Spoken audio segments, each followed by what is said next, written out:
नमस्कार, star news आपकी बात में आप सभी का स्वागत है। मैं हूं आपके साथ जीवाराम चौधरी। पंचायत की पंचायती कार्यक्रम के तहत आज हम आए हैं सोजत पंचायत समिति की दीनावास ग्राम पंचायत में।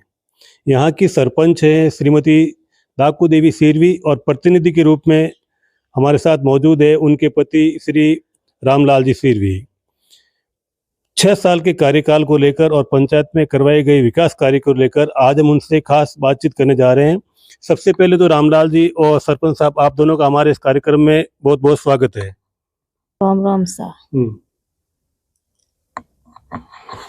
रामलाल जी, आप प्रतिनिधि के रूप में काम कर रहे हैं। इससे पहले आप इस ग्राम पंचायत के उप सरपंच भी रहे हैं और इस बार जनता ने उप सरपंच के आपके कार्यों को देखते हुए सरपंच बना दिया। तो उप सरपंच रहे उस समय जनता के साथ किस प्रकार से जुड़े रहे जिससे कि आपने लोगों को सरपंच बनाया?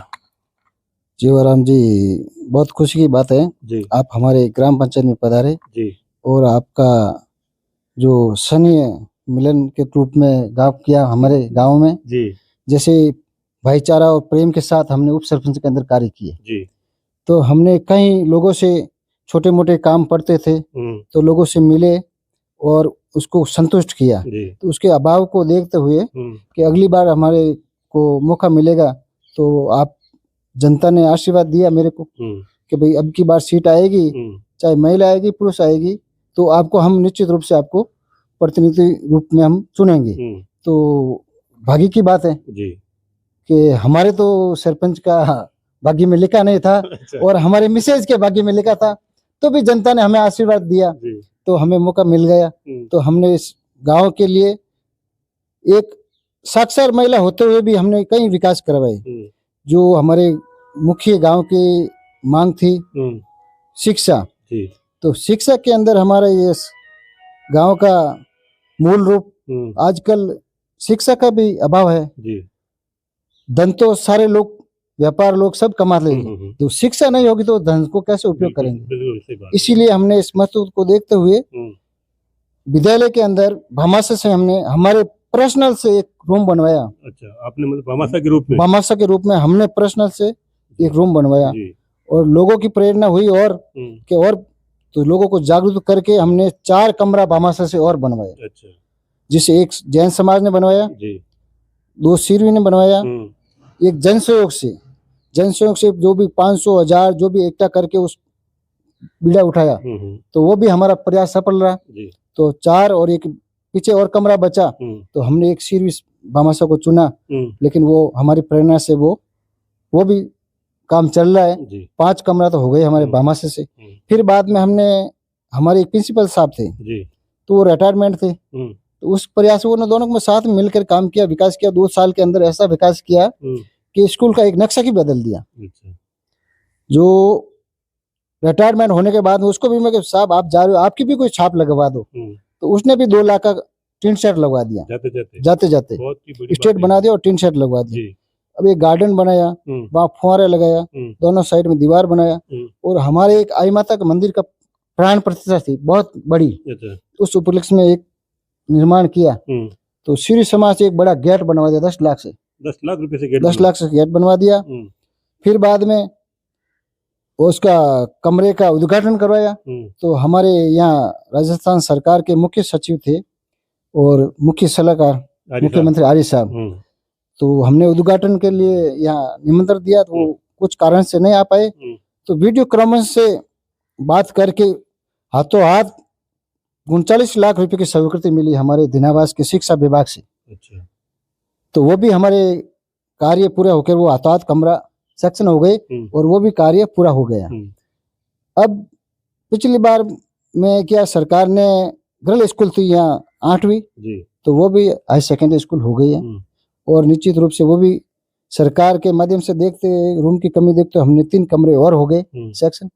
तो लगभग हमारे कार्यकाल के अंदर 3 5 और 5 10 कमरे हमारे स्कूल विद्यालय में बन गए।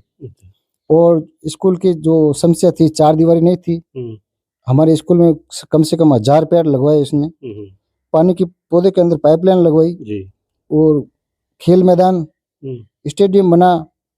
4 दीवारी नहीं थे तो वो 4 दीवारी पूरी करवाई। हमारे एक भामाशा तहसील भी आजकल युग है ऑनलाइन का, ऑनलाइन का युग है, सही बात तो स्मार्ट बोर्ड चलता है। जी। स्मार्ट बोर्ड तो हमारे एक भामाशाह ने कम से कम 3 लाख का बोर्ड, 2 बोर्ड लगाए, अच्छा, कम से कम 3 लाख रुपए लगा। स्मार्ट बोर्ड डिजिटल चलते- बोर्ड, हाँ, उसको जी। डिजिटल बोलता है, हम्म, वो डिजिटल बोर्ड लगाए। हम्म, स्कूल के लिए जितना प्रयास किया हमने, वो जितना प्रयास करके उसके स्कूल को, विद्यालय को एकदम सुरक्षित बनाया, हम्म, और 5 साल के अंदर ही वो हमारा विद्यालय ब्लॉक के अंदर फर्स्ट है। अच्छा, इसीलिए गांव में छोटे मोटे गली होती रहती हैं, हम्म, लेकिन हमने पहले ये बुरा उठाया कि हमारा एक भी बच्चा यहाँ आईएएस बनेगा यहाँ पढ़कर, तो हमारे गांव का नाम रोशन होगा। रोशन हुआ, सही बात है। इसीलिए मैंने ये कदम उठवाया, और इतना भामाशाह से, सरकार से मिलकर इतना स्कूल के अंदर सहयोग किया, और आगे भी हमारा प्रयास ये जारी रहेगा। हम या सरपंच के पद पर रहेंगे नहीं रहेंगे, लेकिन इस गांव के विकास के लिए मुख्य समस्या होगी तो उसको लड़ने के लिए हम कहीं भी जाएंगे, लेकिन हम तो लड़ने के लिए तैयार रहेंगे जहाँ भी। अच्छा रामलाल जी, सरपंच बनने से पहले आप 5 साल तक उप सरपंच रहे, तो आपकी ग्राम पंचायत में 2 गांव है मुख्यतः, एक तो दिनावास है और दूसरा अजीतपुरा है। तो पिछले 5 सालों में आपको लगभग अनुभव तो ये हो गया होगा कि भाई इस गांव में इस जगह पर इस कार्य की कमी है। तो सरपंच बनते ही सबसे पहले दोनों गांव में आपने कौन सा कार्य करवाने की बात मन में ठानी? सरपंच बनने से पहले मैंने मुख्य हमारे गांव का 9 नंबर वार्ड था जी।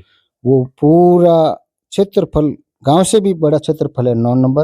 अच्छा, और वो बनते ही मैंने उसे वहां से घेरवल डलवा के, यह रोड सीपीआर रोड बनी, तो इसमें तीनों ब्लॉक के अंदर लाइन लगवाई, जी। पाइप डलवाए कि यहाँ से निकासी इस मोहल्ले से होगी, इस निकासी इस मोहल्ले से होगी।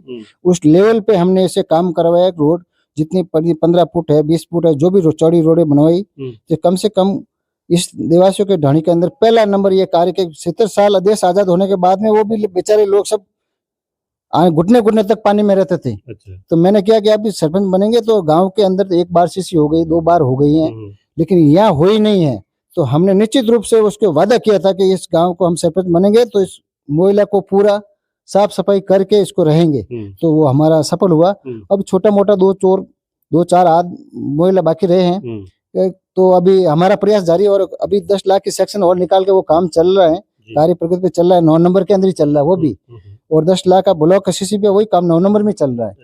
और दूसरी बात, हमारे राजस्व गांव में 2 गांव आते हैं, अजीतपुरा और दिनावास। अजीतपुरा में मैंने एक 5 लाख की नाली का निर्माण कार्य चालू किया है, और हमें बालाजी मंदिर से अभी काम चल रहा है, वो भी पूरा चौक हम इस कार्यकाल के में पूरा करेंगे। और चौकीदारों के पास में भी सेक्शन निकाल दी है, अभी वही कार्य प्रगति पे चल रहा है दोनों गांव में। लगभग वो भी 99% काम पूरा हो जाएगा। और दिनावास के अंदर जो मेन रोड थी यहाँ बस स्टैंड, तो सीपीआर में ये रोड बनी, 1 किलोमीटर सीसी बन गई, तो हमने काफी फायदा हुआ इससे भी कि सरकार की रोड बनी, और ग्राम पंचायत के दोनों को मिला के हमारे गांव के विकास को सफाई के रूप में भी देखो कैसे भी हवा सफाई का काम चल रहा है। और हर वार्ड के अंदर हमने सीसी कराई। एक ही वार्ड ऐसा नहीं बना कि वो नहीं बनवाई, कहीं सीसी पहले 5 साल में उप सरपंच के कार्यकाल में बनी, तो अब वहाँ नाली बनवाई। नाली पीछे रहेगी तो नाली का काम ही किया, क्यों 1 साल के अंदर सारा काम तो होता नहीं है, क्योंकि एक कार्यकाल में सारा काम हो जाए तो दूसरे वाल में क्या होता है, सरकार इतना पैसा दे देती है तो हम काम कराने में कोई पीछे नहीं रहते। तो भी हमने एक साक्षर महिला होने के नाते भी हमने इस कार्य को पूरा किया। और एक शमशान की 4 दीवारी कई वर्षों से वह हुई नहीं, वो हमने कई प्रयास किए, लेकिन वो बाद में वो भी हमारे सेक्शन हो गई, और वो भी कार्य पूरा हो चुका है। और वही बात, हमारे गांव में पीने के पानी की समस्या थी, तो सरकार ने ये जल जीवन योजना के तहत में वो कार्य चलता था, तो कार्य हमें टंकी दिनावास के अंदर हो गई, अजीतपुरा के अंदर हो गई, कई क्षेत्र में मोहल्ले के अंदर सकड़ी गली के कारण वो पीछे रह गई। और वो इस लैंड ठेकेदार की वजह से वो अधूरा काम पड़ा है, वो जल्दी वो पूरा हो जाएगा। हमने उसको विभाग को लेटर लिखा है, विभाग उसको लेटर आगे लिखा है, और वो कार्य हो गया तो वापस उसका टेंडर रीटेंडर होके भी वो कार्य पूरा होगा, और वो पानी घर घर चालू होगा। ये मुख्य हमारी समस्या थी गांव के अंदर, तो वो भी अब लगभग पूरी हो जाएगी। और भी अच्छी कुछ समस्या है तो वो अभी इस कार्यकाल में 1 साल हमको मिला मौका, तो हमने 20-25 लाख का और कार्य चालू किया है। अच्छा रामलाल जी, 5 साल तो सरपंच के और 1 साल हो गया प्रशासक का, 6 साल मिले। 6 साल में लगभग कितना पैसा आपने ग्राम पंचायत के इन दोनों गांव में विकास के तहत खर्च कर दिया होगा? अब लगभग हमारे यहाँ देवासियों के ढाणी के अंदर कम से कम 70-80 लाख के सीसी बनवा दी। अच्छा। गांव के अंदर खंडालों का बास से लेकर नारायण लाल कारीगर के घर के यहाँ से सीसी नाली बनवा दी। राठौड़ा का मोहल्ला है, वहाँ भी हमने सीसी बनवा दी। अच्छा। और वहाँ बडेर चौक से यहाँ मेन बाजार, वहाँ भी सीसी बनवा दी। बर्फों का बास है, जो बडेर चौक से बर्फों का बास लगता है, वहाँ भी हमने सीसी और नाली बनवा दी। अच्छा। और जो प्रजापति का या लेरचौक का बास है, वहाँ भी हमने नाली बनवाई। और 8 नंबर के अंदर ये अभी यहाँ राम मंदिर से कुनाराम प्रजापति के यहाँ जिला परिषद भी हमने यहाँ सेक्शन लाके यहाँ नाली बनवाई है। और जिला परिषद जो भी बजट आया है वो 30 लाख का बजट आया है, वो लग रहा है। और भी आगे 2 रोड सेक्शन होने की संभावना है, तो वो आगे तो हमारे 8 नंबर के अंदर कार्य पूरा हो जाएगा। और हमें एमएलए साहब का भी सहयोग हुआ कि 15 लाख की सीसी का निर्माण करवाया, तो उसका भी सहयोग हुआ। पंचायत समिति से सहयोग हुआ, तो पंचायत समिति से हमने खूब पैसा दिया, तो हमने इस विकास के लिए कोई पीछे नहीं रहे। हमने पीपी साहब से तो हमने बजट दिया नहीं। पीपी साहब ने आपको बजट क्यों नहीं दिया? पीपी साहब ने कई बार हम गए तो टीन शेड का भी बोला था कि देंगे, लेकिन दिया नहीं। अच्छा। अभी और लेटर लिखा था 2 बार जी। इसके विद्यालय के अंदर हमने कमरे का भी एक लिखा था, लेकिन उस कुछ कारणवश से हमने नहीं दिया बजट। तो नहीं दिया तो क्या होगा, हमने प्रधान साहब ने दिया है, एमएलए साहब ने दिया है, तो उस हिसाब से हमने कार्य किया है। और आगे और कैसा भी आएगा, सरपंच बनेगा तो वो भी देखेगा पीछे कौन से दृष्टि से देख के इस कार्य को पूरा करेगा। तो ये हमारे ही गांव है, कोई भी आएगा तो वो भी हमारा गांव है, तो कैसे भी विकास करेगा ना। तो हम उसके साथ में रहकर भी वो जो पीछे कार्य रहा उसको पूरा कराएंगे। और हमारे इस 4 नंबर के अंदर मेन समस्या थी, बारिश के अंदर पानी आता है, वो नाला भरिजता है, तो बहुत जाने में परेशानी होती है। तो हमने वो पंचायत समिति से सेक्शन निकाल के 5 लाख का वो पूरा निर्माण का भी सेक्शन स्वीकृत हो चुका है। जल्दी वो भी कार्य अभी पूरा हो जाएगा। ये मेरा मुख्य उद्देश्य रहा है और आगे भी रहेगा। अच्छा रामलाल जी, 5 साल के अलावा जो 1 साल एक्स्ट्रा मिला है और शायद 1-2 महीने और भी है, तो इन 1 साल का आपने क्या सदुपयोग लिया? कुछ और एक्स्ट्रा क्या बजट या मतलब लेके आए काम के लिए? सर जीवाराम जी, आपको मैंने अभी पंचायत समिति से 1 साल मिला ना जी। तो इसमें जिला परिषद से 10 लाख की मैंने नाली प्रयास करके वो अभी नाली का कार्य पूरा हुआ है। और ये 5 लाख का जो भी पंचायत समिति से हुआ है ना, वो पुलिया का काम अभी स्वीकृत हो गया, जल्दी वो भी चालू हो जाएगा। और ये भी पंचायत फंड से भी वो सेक्शन निकल गए 10 लाख की देवासु के ढाणी के अंदर। जीएलआर से वो किशन जी मुंशी के घर से होते हुए सीरियो के मकान से 10 लाख की रोड बनने वो कार्य प्रगति पर चल रहा है। और अजीतपुरा के अंदर भी हमने अभी वो सीसी का काम वो प्रगति पर चल रहा है। कम से कम वहाँ 15 लाख की सीसी वहाँ भी बनवाएंगे, अभी वो सेक्शन निकाल दिए और कार्य चल रहा है। ये हमारा 1 साल का एक्स्ट्रा कार्यकाल का यह फायदा होगा, फायदा मिला। अच्छा रामलाल जी, गाँव में विकास के कार्य करवाते हैं तब कई बार देखते हैं कि अतिक्रमण को लेकर अड़चन आती है, लोग बाधा पैदा करते हैं या अपने को विपक्ष के होते हैं या मतलब विरोधी होते हैं, वो भी अड़चन डालते हैं कि इसका काम नहीं होना चाहिए। तो स्वाभाविक है, ये तो हर जगह होता है, तो आपके यहाँ भी होगा, तो उसको लेकर आपने कैसे हैंडल किया? सर हमने किया कि जो हमारे मोहल्ले के अंदर जो भी समस्या होती है कि भाई यहाँ अतिक्रमण उत्पन्न हो रहा है, तो हम बड़े बुजुर्गों को बुला के बैठ के सबको साथ में मिलाकर उसको समझाइश के करके भी कैसे भी निपटा के उसको सफल बनाने का कार्य किया। तो हमारे यहाँ कई समस्या आई, लेकिन हमने गांव का सहयोग लेकर, बड़े बुजुर्गों का सहयोग लेकर हमने इस कार्य को सफल बनाया और वो अड़चनें दूर की। अच्छा रामलाल जी, ऐसा कोई कार्य जिसे आप नहीं करवा पाए और अधूरा रह गया हो और अभी मतलब करवाने की मनसा हो? ऐसा कार्य रहा है, अभी 1-2 कार्य बाकी है। तो हमारी मंशा है कि वो हमने वो ग्रेवल डाल के भी ऊपर ले लिया है। तो आने वाले सरपंच का आएगा वो भी वो कार्य वो पूरा करने का निश्चित रहेगा, क्योंकि हमने उस लेवल पे उस कार्य को प्रगति पे छोड़ रखा है।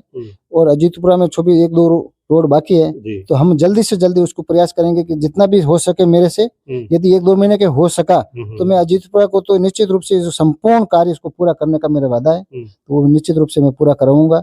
और भविष्य में देखो आने वाला मौका देखेंगे कौन आएगा कौन नहीं आएगा, तो हम उसके साथ में रहेंगे और साथ में रहकर भी उसको कार्य को पूरा जल्दी कराएंगे, ये मेरा वादा है। अच्छा, मान लीजिए जैसे आप पहले उप सरपंच रहे, फिर आपकी धर्मपत्नी जी भी सरपंच रही, और आपका व्यवहार और आपका काम देख के अगर आपकी पंचायत के लोगों ने आपको पुनः मौका दे दिया कि नहीं भई आप अच्छे हैं और आपको मतलब सरपंच बनाएँगे, तो इसको लेकर आप गाँव वालों को क्या कहना चाहते हैं? देखो जीवाराम जी, ऐसे होता है कि हमने तो गांव वालों ने खूब मेहरबानी की, गांव वालों का आशीर्वाद रहा, तो मैं और मेरी पत्नी को दोनों को पद सौंप दिया। अब भविष्य में ऐसे नया कोई आएगा तो हम उसके साथ में लेकर विकास कराएंगे। जी। और भी इच्छा है पब्लिक की, तो पब्लिक जो कहेगी वो हम करेंगे, और पब्लिक चाहे उसको भी हम उसके साथ में लेकर भी काम कराने का है, तो आप गांव के प्रबल दावेदार होंगे तो हम उसके साथ में लेकर भी हम प्रयास करके ये काम पूरा करवाएंगे, ये मेरा वादा है। अच्छा रामलाल जी, आपके पास 10-11 साल का अनुभव है। 5 साल तो आप खुद उप सरपंच रहे थे और अभी 6 साल सरपंच का हो गया। तो इन वर्षों में आपको लगा कि भी सरपंच के पास प्रशासनिक और वित्तीय रूप से ये इन शक्तियों की कमी है, ये शक्तियाँ सरकार को सरपंच को और देनी चाहिए। ऐसी मतलब कौन सी शक्तियाँ हैं जो वित्तीय रूप में और प्रशासनिक के रूप में आप चाहते हैं? देखो साहब, सरकार ने हमारे 15 वित्त की आयोग की राशि अभी बाकी पड़ी है। हमारे संघ, सरपंच संघ वो प्रयास कर रहे हैं, अभी वो भी किस्त डाल देंगे तो हम इसको प्रयास में कोई कमी नहीं लेंगे। वित्तीय स्वीकृति हो या नहीं हो तो कैसे भी करके हम इस विकास को आगे बढ़ाएंगे। लेकिन ये अभी सरकार का मंशा है, पैसा डालेंगे, किस्तें बाकी है तो वो प्रयास जारी है, सरकार डालेगी तो और भी हमारा मनोबल बढ़ेगा, तो और विकास होगा। नहीं, मेरे कहने का मतलब है कि सरपंच के पास और कुछ पावर होना चाहिए, मतलब लेन देन का और ताकत का, प्रशासनिक शक्तियों का। प्रशासनिक शक्तियों का तो पावर हमने दे रखा है, जो भी वो तो वो इस हिसाब से चल रहा है। अच्छा। जैसे वो सरपंच का पद पे रहे तो वो भी शक्ति अभी चल रही है, वो प्रशासक के रूप में चल रही है, तो वो दोनों वित्तीय और स्वीकृति दोनों सरपंच के रूप में चल रहे, तो वो प्रशासक के पास में चल रही है, और ग्राम सेवक और सरपंच मिलके ही काम करेंगे। तो ये कोई कमी नहीं है सरकार की तो, लेकिन सरकार का अभी बजट का अभाव को देखते हुए हमें वित्तीय शक्ति और पावर कैसे भी चलाएंगे तो सरकार के पास बजट आएगा तो इस शक्तियों का उपयोग करेंगे। बिल्कुल सही बात। अच्छा रामलाल जी, अभी वर्तमान में 2 चीज़ें चल रही है। एक तो सरपंच का जो अपने संतान संबंधी नियम लागू हुआ है, पहले से लगा हुआ है कि भाई 3 से ज़्यादा बच्चों वाले सरपंच नहीं बन सकते, और दूसरा एक चल रहा है कि भाई सरपंच कम से कम 10वीं या 12वीं पास होना चाहिए। तो इनको लेकर आपका क्या कहना है? सर जीवाराम जी, आजकल ये कंप्यूटर का युग आ गया, पहले कंप्यूटर का होता नहीं, ऑनलाइन आ गया, तो मेरे हिसाब से तो अभी पढ़े लिखे सरपंच होते बहुत अच्छे होते, क्योंकि आपका काम खुद करने के लायक होता है ना, तो ये बहुत बढ़िया काम होता है कि अब टेक्नोलॉजी अलग हो गई, पहले तो अलग थी नहीं, अभी ऑनलाइन सिस्टम हो गया, जियोटैग होता है, जियोटैग कैसे होता है कैसा नहीं होता है, तो इसीलिए पढ़े लिखे का तो युग के बाद ये चल रहा है अभी, तो ये होना जरूरी है। और वो जो संतान संबंधी नियम है वो जो एमएलए के लिए, एमपी के लिए लागू नहीं है नियम, तो ये निश्चित रूप से ये करना चाहिए, सरकार को भी एक समान होना चाहिए। एक समान होना चाहिए। सब हमारे राज्य के अंदर एमएलए पढ़े लिखे हैं तो सरपंच भी पढ़े लिखे होने चाहिए, तो ये सब एक नियम लागू होना चाहिए। प्रतिनिधि सब एक समान होते हैं, कोई दूसरे नहीं होते हैं, तो सबके लिए नियम एक ही समान होता है, तो सबको लिए लागू करना चाहिए, एमएलए के लिए भी लागू करना चाहिए, एमपी के लिए लागू करना चाहिए, और सरपंच के भी लागू करना चाहिए, एक समान देखना चाहिए, एक राज्य और एक समान ऐसे होना चाहिए। अच्छा रामलाल जी, ग्राम पंचायत के लोगों ने आपको उप सरपंच और सरपंच बनाया है, इसको लेकर आप गांव के लोगों को क्या कहना चाहेंगे? हमारे राजस्वी गांव है दोनों, खूब आशीर्वाद दिया हमने, तो मैं उसको भली भांति रूप से गांव को बहुत बहुत ये कहना चाहूंगा कि आपका जो आशीर्वाद मेरे को दिया, तो मैंने आपको कोई कमी नहीं रखी गांव के अंदर, जो आपने कैसा भी आदमी आया तो हम किसी को संतुष्ट करके ही भेजी, कोई विपक्ष आओ चाहे कैसा भी आदमी आया हुआ उसको सेवा दी, जैसे हमको मिली सेवा का मौका, तो जैसे उसे हमारा काम उसको करवाया। तो ये थे हमारे साथ दिनावास ग्राम पंचायत की सरपंच और प्रतिनिधि के रूप में उनके पति रामलाल जी। इनसे हमने पंचायत की पंचायती कार्यक्रम के तहत आज हमने खास बातचीत की। इसी तरह कार्यक्रम को देखने के लिए आप हमारे साथ जुड़े रहिए और देखते रहिए स्टार न्यूज़ आपकी बात। धन्यवाद।